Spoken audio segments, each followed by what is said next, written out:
Hello and welcome to Dialogue. Chinese President Xi Jinping and his French counterpart Emmanuel Macron have called for a worldwide truce during the Paris Olympic Games.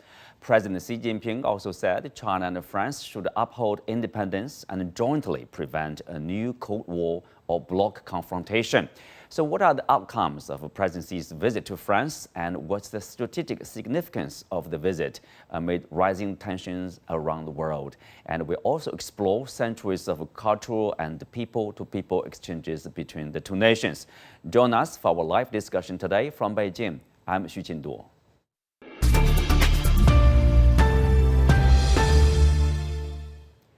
Joining me today are Professor Gong with University of International Business and Economics and Professor Joav Toker with American Graduate School in Paris.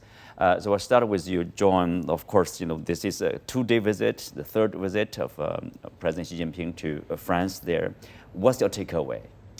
Well, I think I would first point to the fact that both sides issued a joint statement. And it's a joint statement with a lot of substantial content in it. I think this speaks volume about the achievements we have achieved so far. And I think what strikes me most is that both sides are calling for a Olympic truce time during the Paris Summer Olympics, and I think this is a major achievement in my view, because we all understand very well that the Ukraine conflict holds a substantial weight on the part of the French side, and I think this is probably something that they would be asking, and we essentially promise what they're asking for, and I think it's a huge achievement from Paris' perspective. And a couple of other major cooperation results as we witnessed the signing of agreements, 18 of them together, right in front of the two leaders at the time. Quite a few, right? Yeah, right. Yeah. And also I think the European side, at the Roundtable Summit where you have President Xi, you have Macron, you have van der Leyen, the European Commission President, she talked about, basically, I mean, the European side makes it very clear that we don't agree with this decoupling.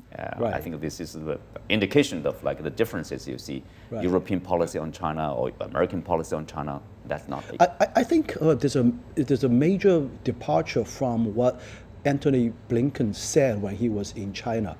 Well, actually, before he visited China a few days ago, basically he said that China cannot have both sides of the world while maintaining the normal trade relationship with Russia, while at the same time getting improvements with the relationship with European Union.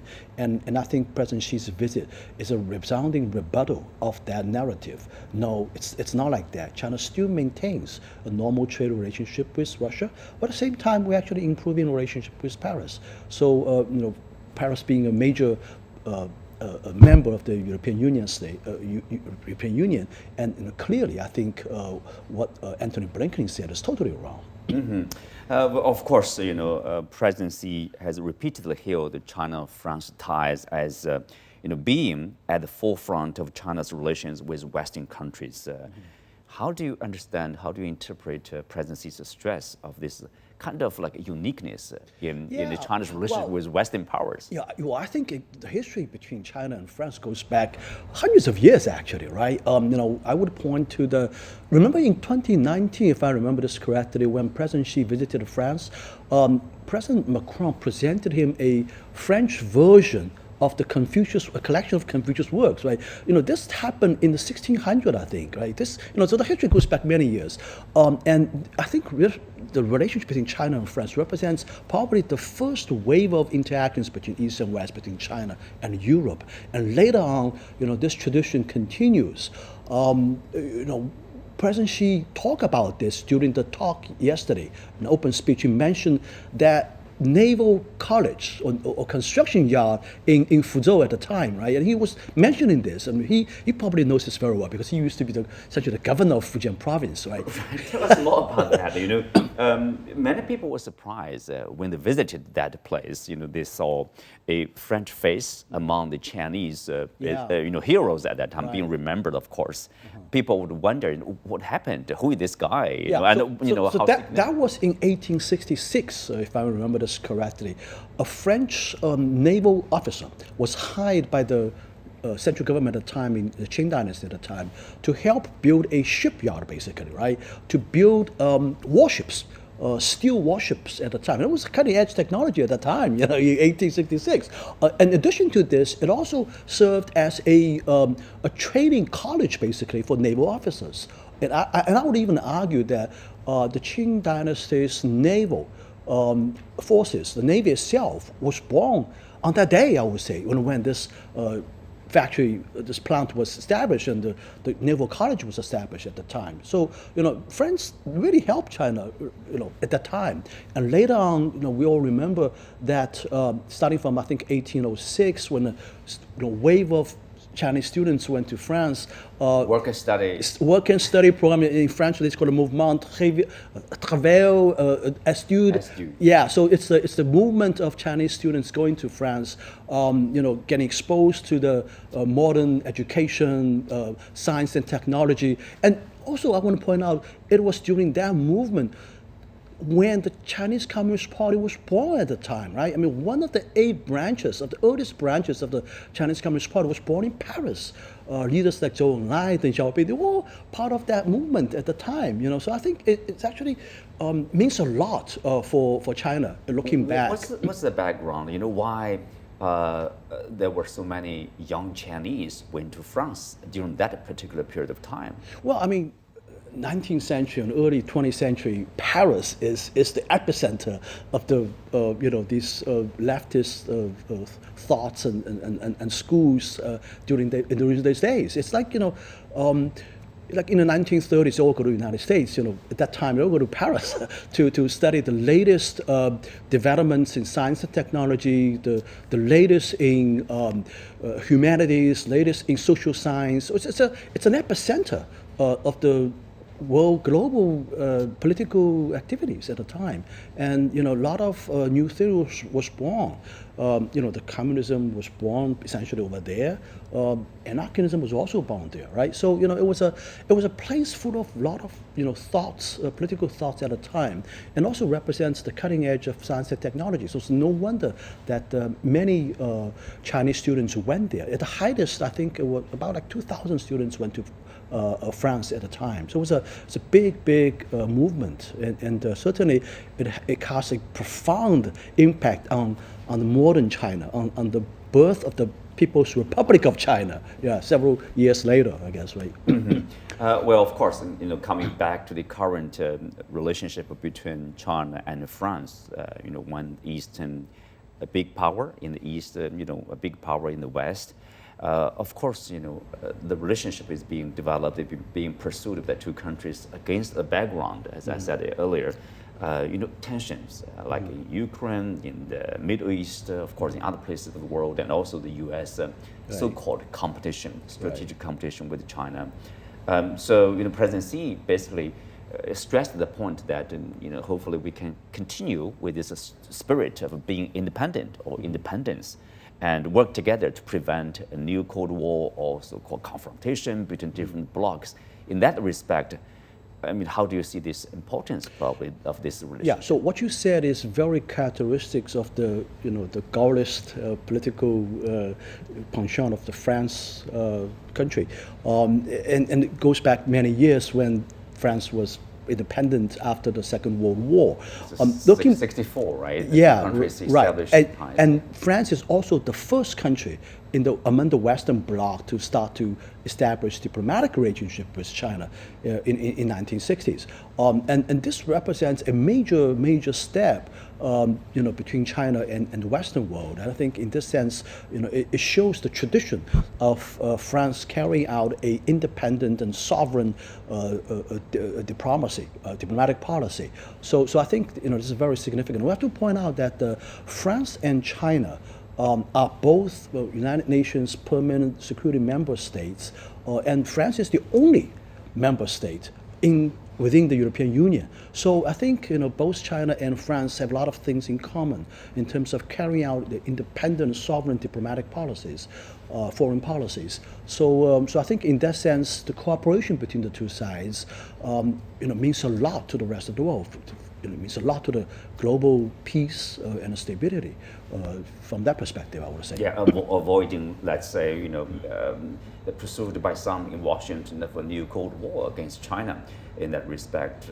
You mentioned about the autonomy of France and also, I think, of the European Union in a larger sense.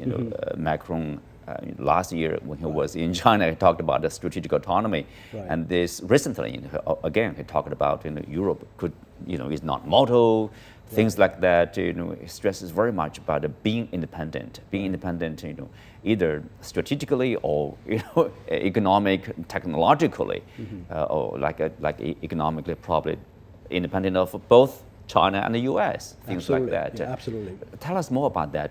This is actually, I would say, another background about Europe here. Yeah. Well, I would say, if you look at the President Macron's speech yesterday, and he spent actually a lot of time talking about the Ukraine issue, and I think this is probably one of the most important matter coming from Paris' perspective, from their side,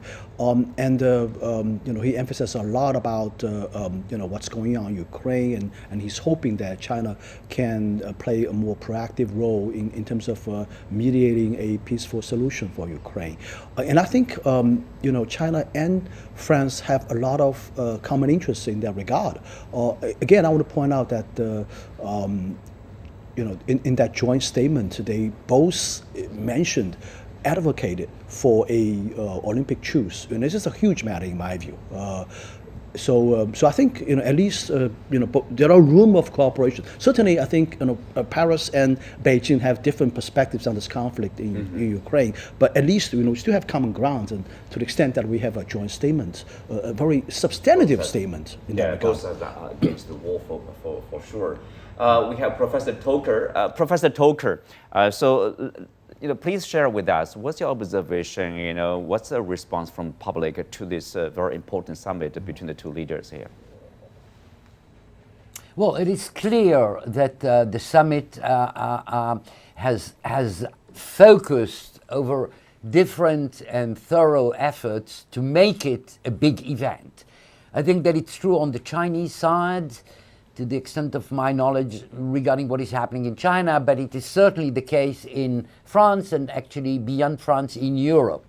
So I guess there is a Chinese perspective to it, obviously, but I'm just trying to share with you what's the perspective from Europe when you look at this highly planned itinerary, which is difficult for Europeans to understand on solid, straightforward grounds. Yeah, but of course, the Chinese, there's a total of, I think, 1.5 billion euros Chinese investment in, for example, in Hungary.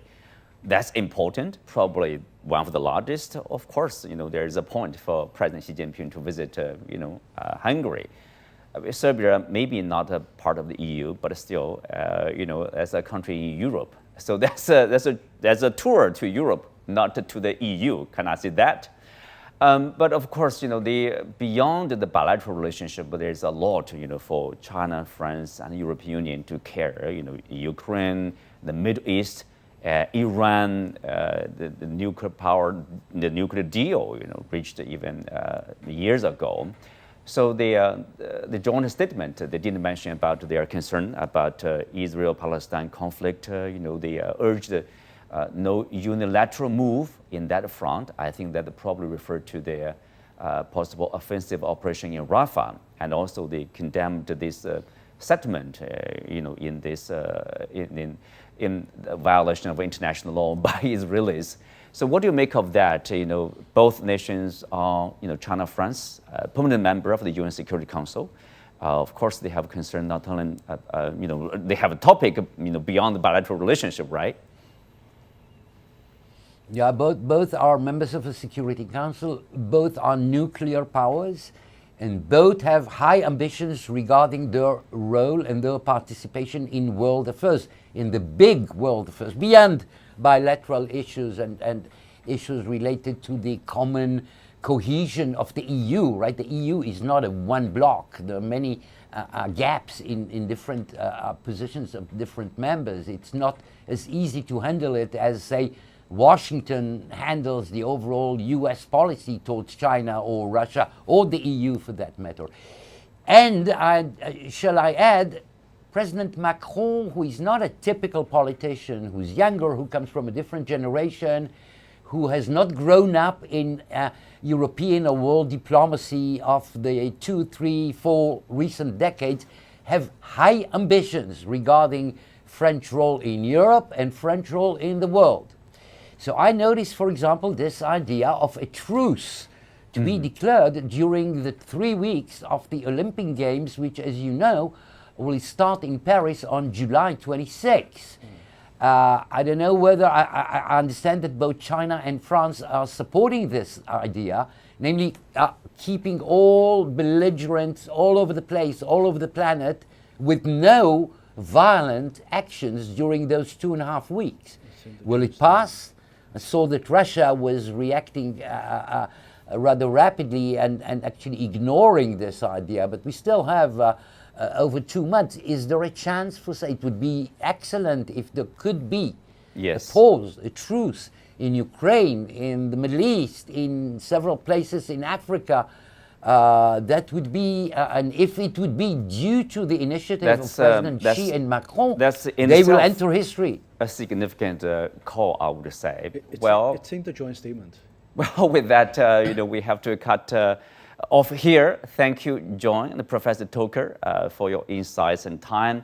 Earlier, I spoke to Pascal Lamy, former Director General of the WTO, about China-France relations.